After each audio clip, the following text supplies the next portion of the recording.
Yeah, thank you very much for the introduction. Thank you very much to the organizers for setting up this conference so that we are actually here and I have real audience in front of me, not just some black Zoom squares. It feels really great to be back. And I'm very grateful to the organizers for doing that and for inviting me, of course, and giving me the opportunity to speak here. I want to talk about joint work with Alexander Strohmaier on index theory on Lorentzian manifolds. And let's quickly recall the situation for Riemannian manifolds where index theory is classical. So if you have a closed manifold, compact without boundary, and you have, let's say, a first-order differential operator acting on sections of a vector bundle over this closed manifold, then you can show that this operator will give you a Fredholm operator in the usual Sobolev or L2 spaces, or also in C infinity. So this is a Fredholm operator, so that you have an index if and only if the operator is elliptic. And so that means if you are interested in the Dirac operator, for instance, that's not good in the Riemannian setting. In the Riemannian setting, the Dirac operator is elliptic, but certainly it's not good for Lorentzian manifolds where the Dirac operator is not elliptic. And that means in this situation, there is no analog to the Atiyah-Singer index theorem. So the Atiyah-Singer index theorem is a theorem that allows you to compute the index of this kind of operators, and there's no Lorentzian analog for that.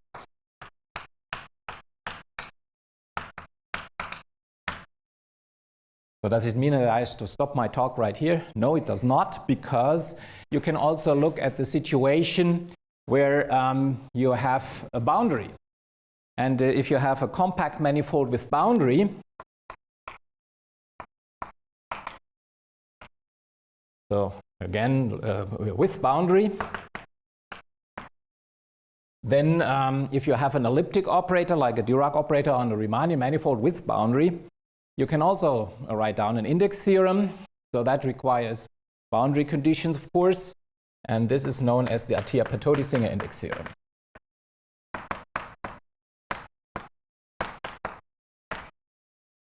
So they came up with good boundary conditions which are non-local in nature, for which you do have an index, and you can compute the index in a similar fashion as for the closed case, except that you have interesting additional contributions from the boundary. And there is a Lorentzian analog to that, and that's what I'm talking about. So this is what I'm talking about today. So the Lorentzian analog for this theorem for manifolds with boundary. And what we will be concerned with is mostly the computation of the, so the corresponding formula to this one. All right, and now let me describe the setup more precisely. So let's see, what is the situation I'm going to consider? And well, we start with a Lorentzian manifold. X is a Lorentzian manifold. It will be oriented and time-oriented.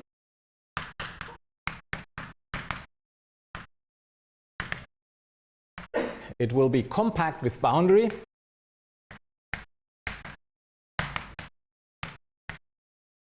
And the boundary looks like this.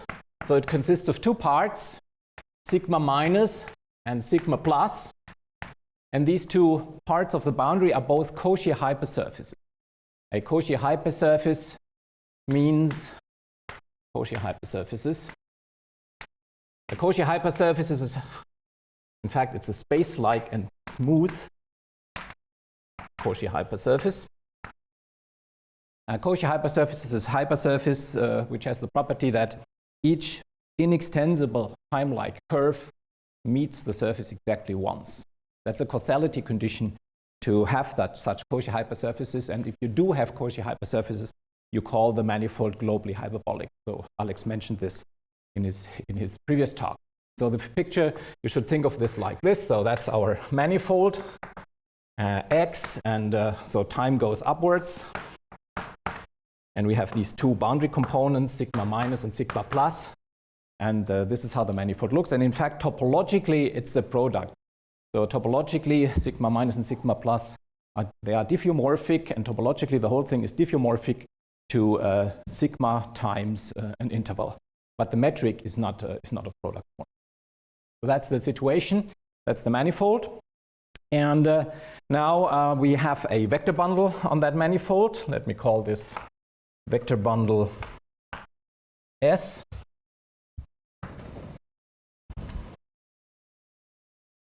In fact, later, if for purposes of index theory, the manifold will always be even dimensional to get a non-trivial index. But we'll come to that. We have a vector bundle over X, and this vector bundle splits into two sub-bundles. You can think of it as, for example, the spinor bundle, which in even dimension splits into positive and negative chirality, or I prefer the physics notation to left-handed and right-handed spinors. But in principle, it's just a Z2 graded vector bundle for us. And there is now an operator acting on it, and that's D. Maybe I'll write it somewhere else.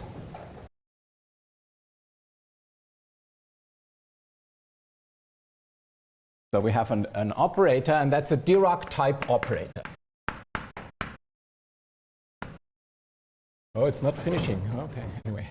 Dirac-type operator, which with respect to this splitting, so it acts on sections of S, and it's an odd operator with respect to this splitting. So it looks like this. It's a first-order differential operator, and Dirac-type means that if you square it, you get a Laplace-type operator, and Laplace-type operator means its principal symbol is scalar and given by the metric. And in fact, on a Lorentzian manifold, such an operator is not elliptic. The characteristic variety is non-empty. It consists of all light-like vectors, and so that means it's a hyperbolic operator. So analytically, it behaves very differently from elliptic operators. So in this sense, it's maybe surprising that you do have an index theorem nevertheless. All right, and finally, we need boundary conditions. And boundary conditions, if you know the Atiyah-Patodi-Singer boundary conditions, they are defined in terms of operators on the boundary and in terms of spectral resolution of that. And so what I additionally need is Dirac-type operators on these two boundary components. So let me call them A plus and A minus. So they are Dirac-type operators on SL restricted to the boundary sigma plus and sigma minus respectively. And they are related to this operator in a suitable manner, which that is a compatibility condition. So this is Dirac-type, and so plus compatibility condition.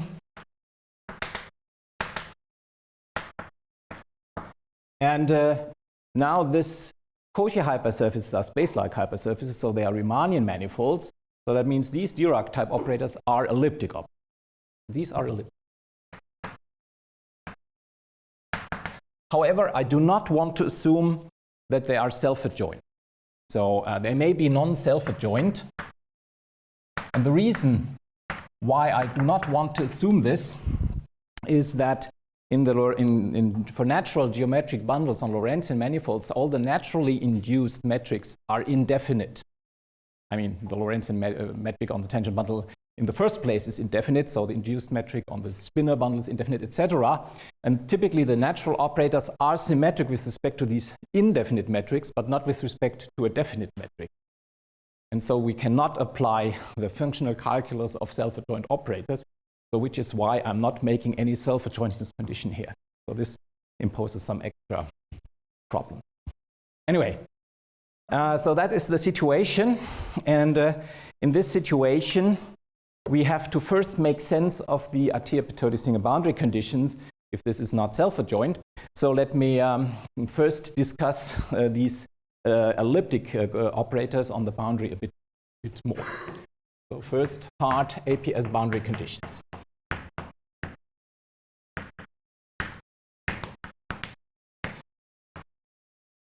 So in the self-adjoint case, the spectrum of these operators is discrete and real. And so you can talk about positive and negative eigenvalues. Here the spectrum will still be discrete because it's, these sigmas are compact closed manifolds, but it will no longer be real.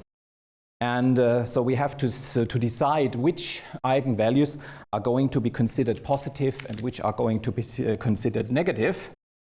So let me just abbreviate A equals A plus or A minus respectively on one of these two boundary conditions. Then the spectrum of this operator is some discrete subset in C. And in fact, we even may have non-trivial Jordan block. This may happen, right? So you can have non-trivial Jordan blocks.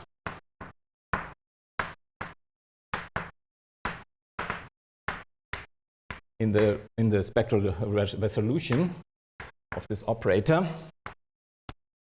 So the first thing we need is the projector, which appears here, P0, the projector on the kernel. So what do we do? So here we have the spectrum in the complex plane as a discrete set, and maybe 0 may be an eigenvalue. So let's define this P0 projector by a contour integral. So we fix a contour which encircles 0 but no other eigenvalues. Let me call this C. And then I can simply write down P0 as the contour integral of a squared minus lambda. So this does not run through eigenvalues, so we can invert it d lambda. So that's the definition of a projector. And in fact, this is a projector onto the generalized kernel of the operator A. So A may not vanish on the range of P0, but it will be nilpotent on the range of P0. So that's the generalized kernel because of the possibility of having non-trivial Jordan block. So onto the generalized kernel of A. So if I want to emphasize the dependence of this projector on A, I write P0 of A, and if this is clear from the context, then I simply write P0. So that's the operator occurring in this formula. And now we need so that allows us somehow to say, to deal with the eigenvalue 0. And how do we decide which eigenvalues are positive and which ones are negative? For this, we need the corresponding projectors. Namely, we can now look at the operator A squared plus P0. So if I add P0, then this will become an invertible elliptic second order operator. So elliptic, invertible. And then Seeley tells us how we can define complex powers of such operators. So that's a classical famous paper. Seeley allows us to define powers of this operator for complex powers. So these are defined. In fact, there's a choice involved in this construction. This is done by a contour integration, a long array of minimal growth. You have to choose this array, but I'm suppressing this, so we just make one choice and work with that. And then once we have that, so that's defined for S in C, and then we can write down P positive, which we should think of as the projection onto the sum of eigenspaces to positive eigenvalues. So we cancel the kernel, and then we write down the identity plus A squared plus P0 to the power minus 1/2, S equals minus 1/2 times A. And to make it a projection, I write 1/2 in front. And in fact, if the operator A is self-adjoint, this is exactly the projection onto the sum of eigenspaces to positive eigenvalues. And similarly, P negative is the same thing where I subtract this part. So we have these projectors. And now the range of P positive and P negative can be thought of as the functions corresponding to positive and negative eigenvalues, even though they are in general not positive, just complex. And we may also need P non-negative, which is just P positive plus P0, and similarly P non-positive, which is P negative plus P0. So this is the definition. All right. Good. And now I can formulate Atiyah-Singer boundary conditions.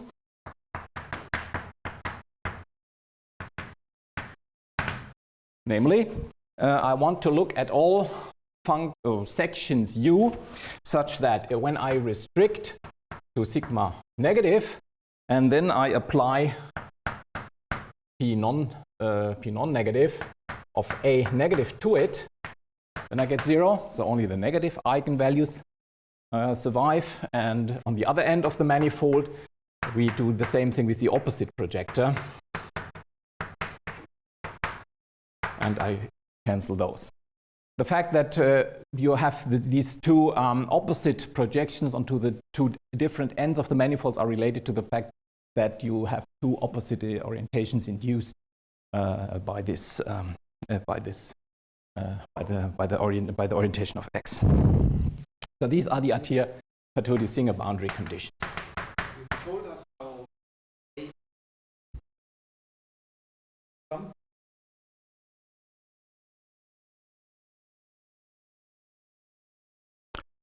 yeah, I mean, you can, yes, you can.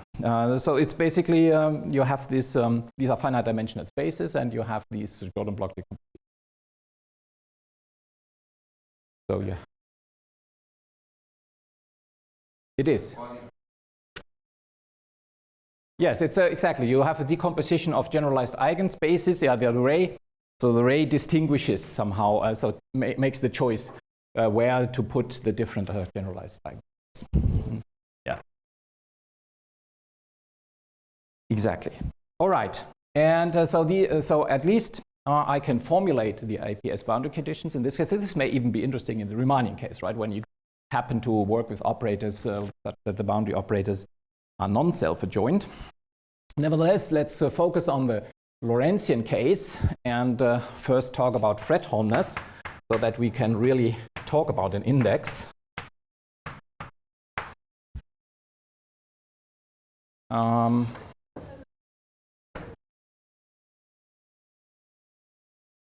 P negative, yeah. This is non-negative and negative. It's the opposite projector. And of course, I mean, it's up to you really where to put the kernel.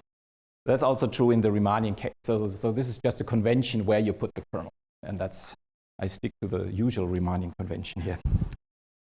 All right, and now the first observation is this, namely, if you look at the Dirac operator, or the one mapping left-handed sections to right-handed sections, so in this block decomposition, and you do this, let's say, from smooth sections of SL to smooth sections of SR, and you impose these APS boundary conditions that I've just written here, then it turns out that this operator is Fredholm.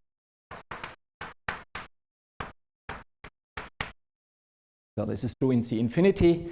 It's also true in suitable Sobolev spaces, and so we can talk about its index. And why is that? So what's the proof? Well, you can see this as follows. Let's look at the Dirac propagator. So that's a map U mapping L2 sections, let's say, on sigma minus in SL to L2 sections in sigma plus SL, which does the following thing. It takes a section here, and then it solves the Cauchy problem with initial values given this section on sigma minus and solving the Dirac equation del L of the thing is equal to 0. So you take the initial values, you solve the Dirac equation with 0 right-hand side, and then you evaluate that solution at sigma plus. So that's the evolution operator that comes from the well-posedness of the Cauchy problem for Dirac-type operators on globally hyperbolic manifolds. So you have this evolution operator, and that's an Dirac evolution, and that's an isomorphism. And now what we can do is we can split these spaces, both of them, according to these projectors into two subspaces. let me do that. So can this be read on the Zoom meeting? I'm not sure if I'm allowed to use. I can, okay. So then what I can do is I take this space and split it. And similarly for both of them. So I take the range of P non-negative of A plus and A minus plus the range of P negative, A plus and A minus. So I have these splittings into two subspaces. And with respect to these splittings, I can write this evolution operator as a 2x2 matrix. U11, U12, U21, U22. And now what I do is I look at the off-diagonal terms in this matrix, and then one can show that U12 and also U21, so these operators are Fourier integral operators, let's say of order 0 first, as operators from L2 to L2. Then you compute its principal symbol, and it turns out to be 0. You can explicitly compute that. So that means it's actually a Fourier integral operator of negative order. And now the mapping properties of Fourier integral operators tell you that these operators will map L2 sections into a better Sobolev space. And then with Relish embedding theorem, you know that these operators as operators from L2 to L2 are compact. So this shows that these operators are compact. And once you have that, you can conclude that this is a Fredholm operator because, for instance, if you look at the kernel of this operator, what does it do? The kernel of this operator is something that solves the Dirac equation. So it does exactly what the Dirac evolution does, but the initial conditions on sigma minus are contained by this condition in P plus, and the other ones are contained in the opposite space. So it's actually given by one of these operators. And if you evolve forward and backwards, you know, you have the identity written as a compact operator, so which means the space must be finite dimensional, and similarly for the full kernel. So that's just a functional analytic exercise. So this. To find a kernel, you need some boundary conditions. Well, you can just I mean, you can take the formally adjoint operator, or there are various ways to do. You can actually look at the adjoint operator in the functional analytic sense if you want. That's what we did, but you can also write it as the formally adjoint operator of this one with opposite boundary condition. So it's basically the same thing. Okay, so that is this tells us that this is a Fredholm operator, and now the question is, what's the index? So compute the index. In fact, when we started this project a long time ago, in the beginning, we were not sure if this index is not perhaps always 0, right? Could be. But it turns out it's not. And in fact, the index formula that I will show will turn out to be formally, in fact, the same as the one for Riemannian manifolds. All right. And in order to compute this index, there are two approaches. One works only if these operators on the boundary are self-adjoint, and also you can slice your manifold through such self-adjoint operators. Then there's a spectral flow argument which reduces the computation to the index of the index in this situation to the Riemannian Atiyah-Petodi-Singer boundary index theorem. That can be done, and this also explains why the formula is formally the same, basically, but it requires the self-adjointness of these elliptic operators. And as I said earlier, in many you don't really want to do that. So today I want to present a computation of the index which does not use the Riemannian index theorem at all, but computes it directly. And the computation is in some sense guided by local index theory in the Riemannian situation.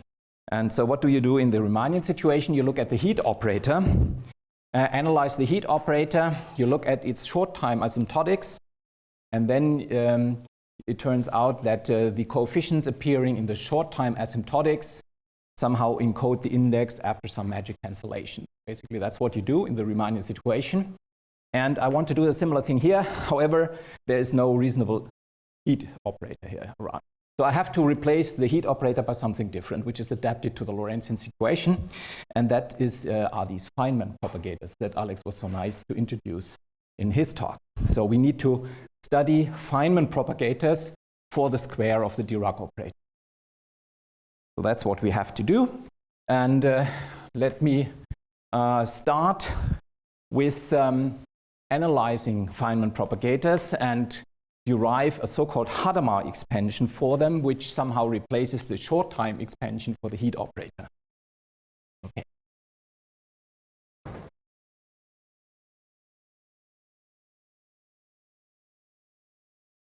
So the upper blackboard sometimes needs to be convinced to actually move.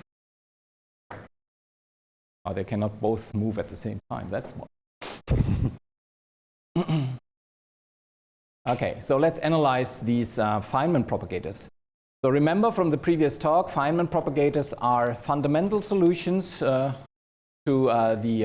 normally hyperbolic operators like the square of the Dirac operator. And so they are somehow inverses. Inverses are on compactly supported sections. And they are not, and they are characterized by the singularity structure in this wavefront set condition. And they are not unique, and this will be important. They are only unique up to smooth bisolutions.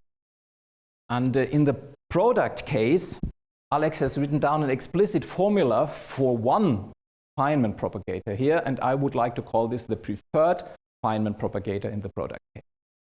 So they are only unique up to smooth bisolutions. Okay, so now I want to analyze the singularity structure of these Feynman propagators in more detail.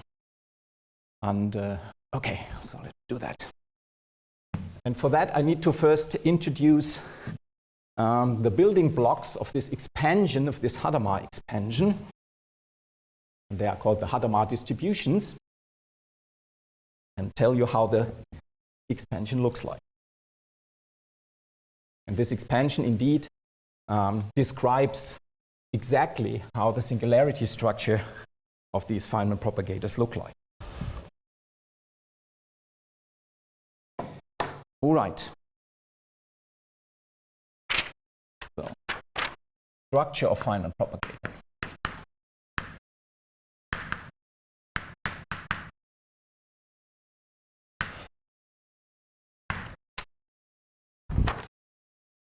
So, the building blocks, the Hadamard distributions. Let me first describe it on Minkowski space. So, Hadamard distributions on Minkowski space.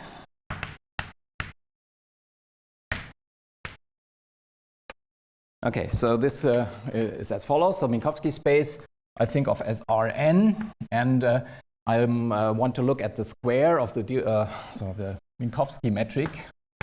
So as a map from R.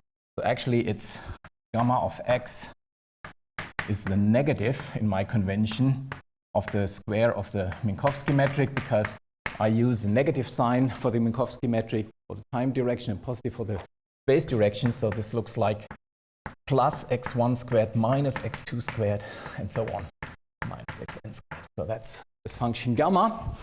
And now what I want to do is I want to raise this function gamma to an exponential power. And to do that, we have to recall what this map z maps to z to a power beta with a complex exponential beta actually means. So I'm using the branch of this complex function which has a cut on the negative real line, so it's not defined on this part, and it coincides, so that's C, right? And it coincides with the usual exponential function on the positive real. So that's for what I'm using. And then I want to look at gamma to apply this to gamma. Of course, there's a problem. Gamma also takes negative values. So what can you do here? And that is not defined. What you can do is you first shift a bit up in the complex plane. So that is I times epsilon. So what you actually do is you add I times epsilon, and then the thing is defined, certainly. And then we pass to the limit as epsilon goes to 0 from above. And this limit exists as a distribution, not as a function, but as a distribution. And this distribution I want to call is gamma plus I times 0 to the beta. So that's the definition of this notation. Okay, that's the most important building block. And then there's a rescaling factor, which depends on this exponent and on the dimension of the manifold n, which for completeness, let me write it down at least once. It's an explicit coefficient which looks like this. It's 2 to the minus n times minus beta times pi to the 2 minus n on n divided by gamma of beta plus n half times gamma of beta plus 1. Just showing you it's an explicit formula.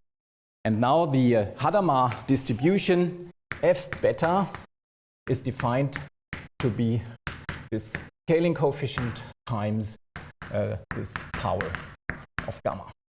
So that's the definition. All right. And now once you have defined this, you can derive a lot of nice formulas which will be useful later. Let me just give you one of them for illustration. Namely, if you take the D'Alembert operator and you apply it to this Hadamard distribution, then you get back a Hadamard distribution with index 1 lower.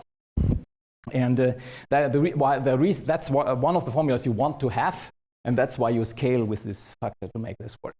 And there are other formulas, explicit formulas, which are also important for calculations, which I'm not going to show anyway, so I'm skipping them. So these are Hadamard distributions. There's a second set of Hadamard distributions, which is defined as follows: G beta. It's essentially obtained by taking these f betas and differentiating them with respect to beta.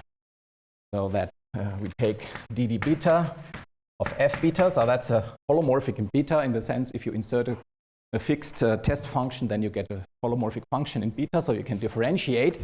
And there's a convention that we scale by a certain factor here. So that's the second family of distributions on Minkowski space. And you can simply differentiate this equation with respect to beta, then you get the same equation for G beta, right? So that's very, very simple once you have it for the f betas.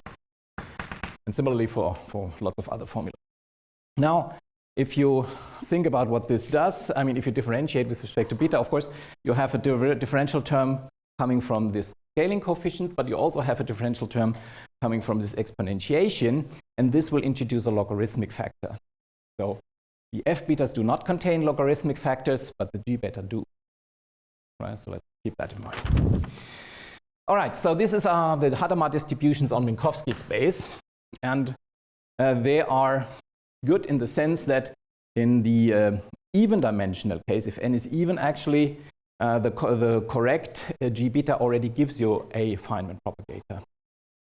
And but on manifolds we have to go to this Hadamard expansion.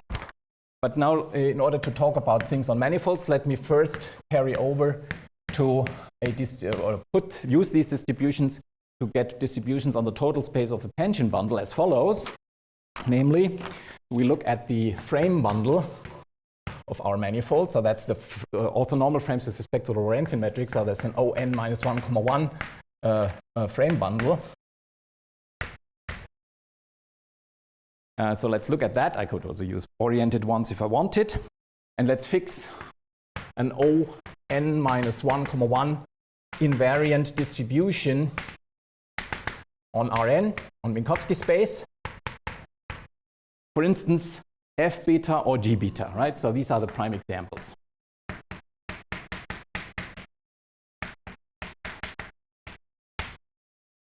And if I have that, I can do the following thing. I can define an associated distribution on the total space of the tangent bundle So look at the so-called solder form on the tension bonds, the solder form. So what does the solder form do? That's a canonically defined one form, sorry, not on Tx, on Tp, which is always it's a one form on the total space of a frame bundle. And what does it do? Well, take a tangent vector to the total space of the frame bundle, tangent vector to this space, push it down, then you get a tangent vector to x. But the base point here was a basis of Tx. So express this vector on x in that basis, and then you get a vector in Rn. That's what the solder form does. Now choose a local section of this bundle B, defined on some subset omega in X to P omega. So this is sitting in X. And then you can define, you can take the differential of S. So this goes from the tangent bundle of this subdomain in X, compose it with theta, so you end up in Rn. So you have this map, and then you pull back. So this is a submersion, and then if you have a distribution, then you can pull it back along submersions. So you can the pullback is defined. Let's see.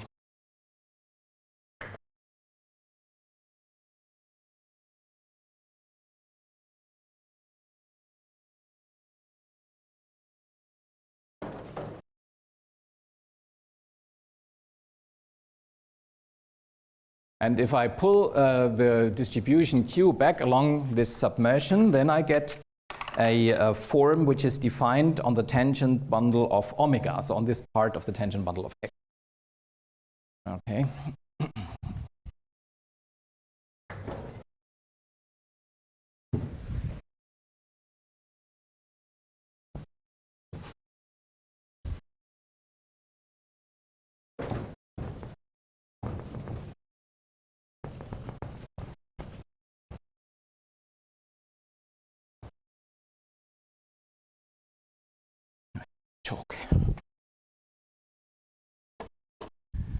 Okay, so now we can define, we can pull back because this is a submersion. So this gives us a distribution on the tangent bundle of omega. But now it turns out that this result actually does not depend on the choice of section. So that's independent of the choice of the section because of this invariance of Q under isometries of Minkowski space. And therefore, we can define this locally and patch it together to a globally defined form. So this gives us a Q tilde on distribution on Tx, globally defined.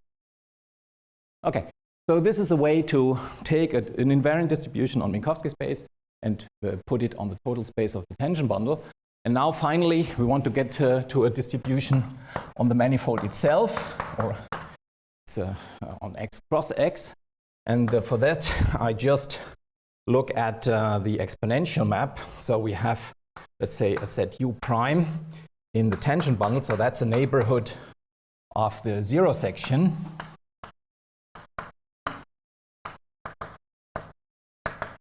And here we look at the map given by the exponential map and the projection of the tangent bundle.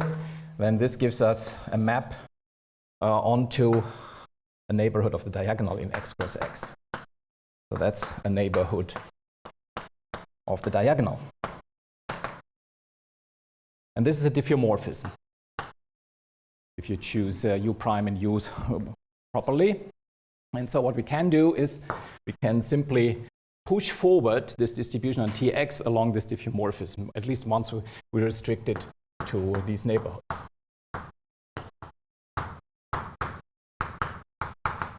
So push it forward along this diffeomorphism, and this gives us a distribution QU.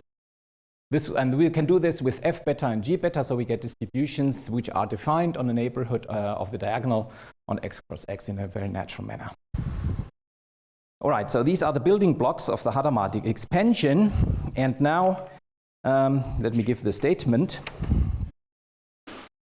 And Hadamard expansion of a Feynman propagator.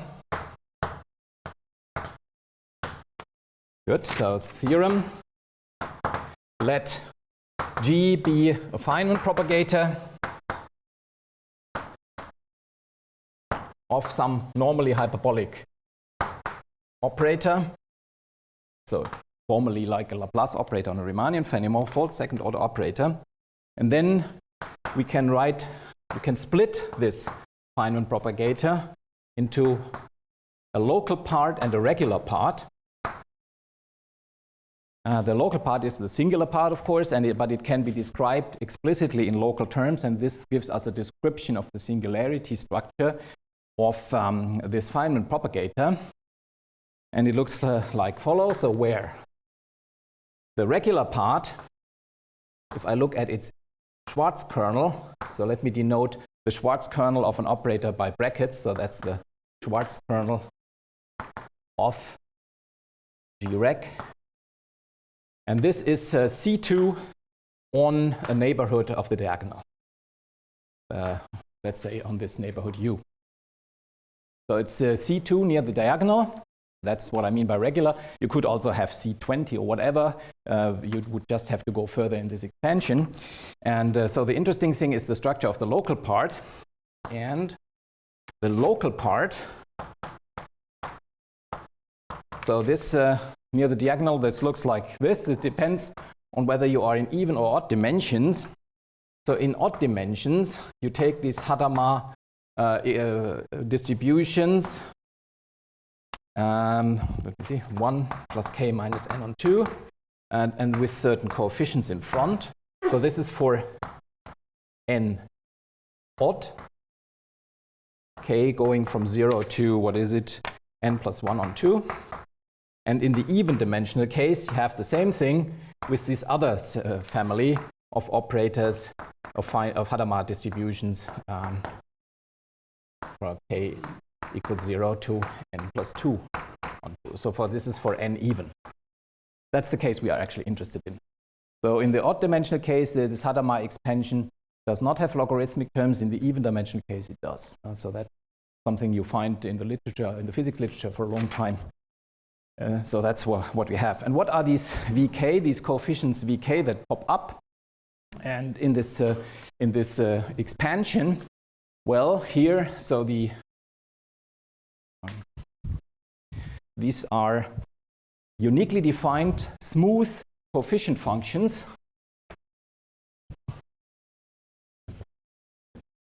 So here, the Vk, they are called the Hadamard coefficients. So they are smooth, unique, and recursively defined.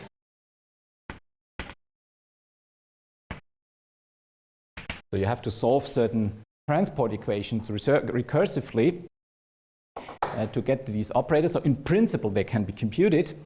And the remarkable thing is, first of all, this local part does not depend on which Feynman propagator you take, because they are unique up to smooth parts. So so that's the same expansion for every Feynman propagator. The difference lies only in the regular part. And these Vk's, in fact, the transport equations that you get to solve when you do a formal computation, then the transport equations are exactly the same transport equations as the ones for the heat equation in the Riemannian setting. So formally, so Vk are the same algebraic expressions in the metric and the coefficients of the operator, whose Feynman propagator we are looking at, coefficients of operator and their derivatives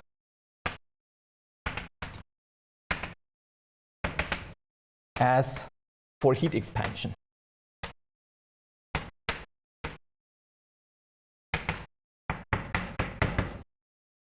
That's quite remarkable because it's a completely different equation. So the heat equation is a parabolic equation. Also formally it looks pretty different. We look at its short time asymptotics. Here we look at this Hadamard expansion for a second order for a wave equation. Nevertheless, these coefficients popping up in the expansion are formally exactly the same. That's quite remarkable. All right. Now, so how long do I have?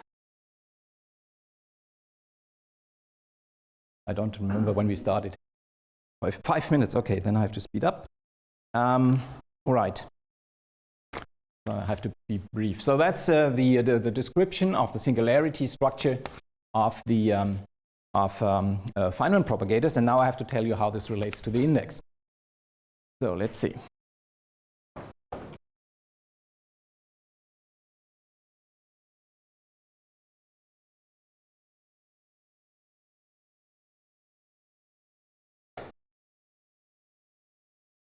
And for the index formula, I told you that it will look formally the same as in the Riemannian case. So there are two basic contributions to the index formula.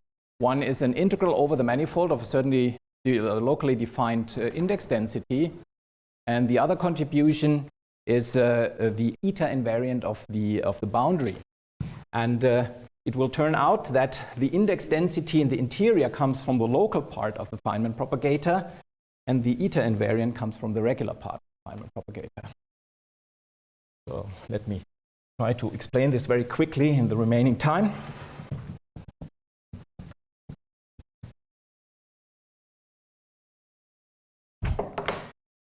So we need the Dirac current.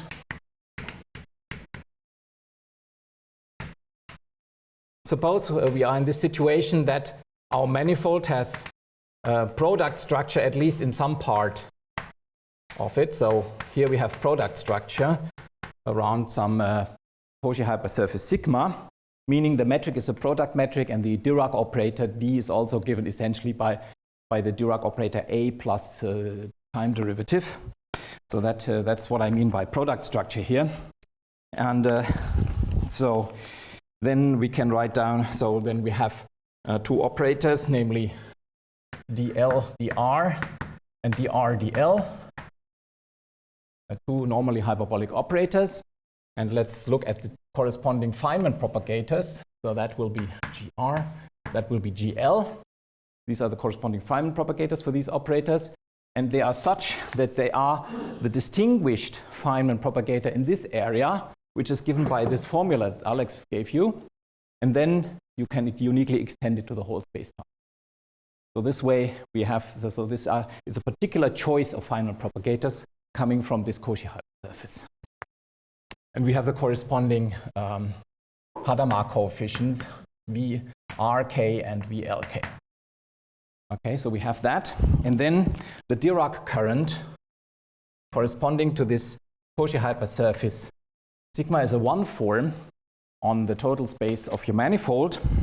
And if you insert the tangent vector psi, so it's defined like so, take the trace off, take the regular part of the left, the regular part of the left Feynman propagator coming from this Cauchy surface sigma, compose it with dl, take its integral kernel, then evaluate this on the diagonal, so this becomes an endomorphism of the corresponding bundle over at the point x, and then compose with the Clifford multiplication of this tangent vector psi.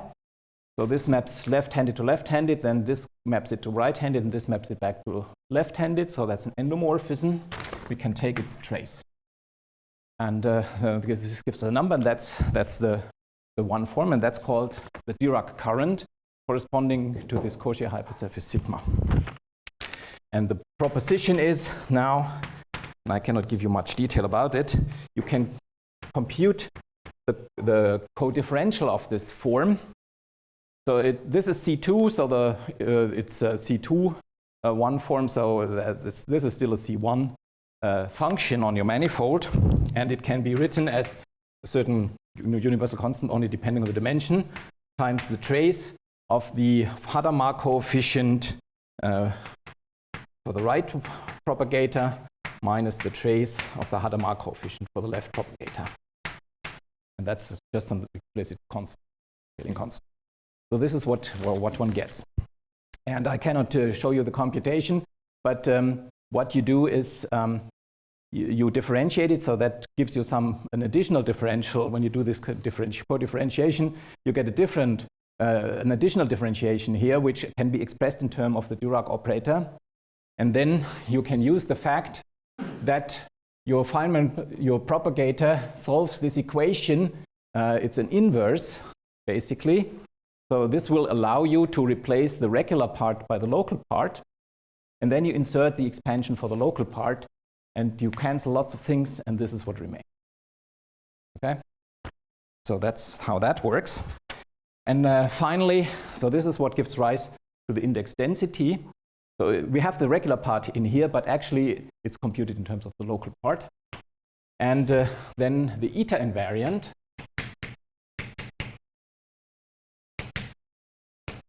arises as follows, namely, proposition. So if we are on the product manifold, and we use this explicit formula for the Feynman propagator, then you can integrate your Dirac current by inserting the unit normal field along any sigma. Doesn't matter for which p-value you do it. If you integrate this over the Cauchy hypersurface here, then what you get is indeed 1/2 the eta invariant of your operator A on sigma plus h of A. So the h of A is the dimension of the range of P0, the dimension of the generalized kernel. And the eta invariant, how is this defined in the non-self-adjoint case? Well, you just take the following formula from the self-adjoint case, namely you take the eta series, you write it as the trace of P positive minus P negative times e to A, or Laplace to minus S on 2, where Laplace is the square of A. This gives you a holomorphic function for real part S large enough. You extend it meromorphically, you check that 0 is not a pole, and you evaluate at 0. So in that sense, this is then defined similarly as in the self-adjoint case. And so in the self-adjoint case, this works, and we just replace the usual projections by the projections I've defined earlier. And why is that true? Well, here on the product case, this is coming from this explicit formula, and you can do explicit computation to check that this identity. So this is how this arises. And now I can wrap up everything and give you the index formula, and then I'll be done in a minute. So wrapping up things. Let's see.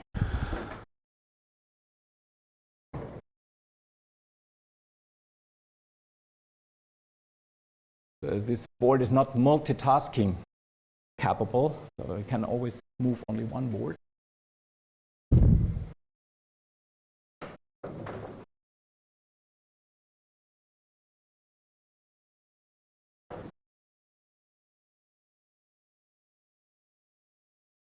Now, with all these preparations, I can now easily compute the index, and that's the final thing.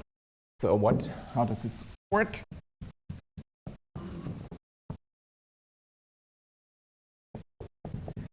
So let me do it like Attia, Patodi, and Singer did it in their paper too. So by looking at the situation where we have product structure near the boundary.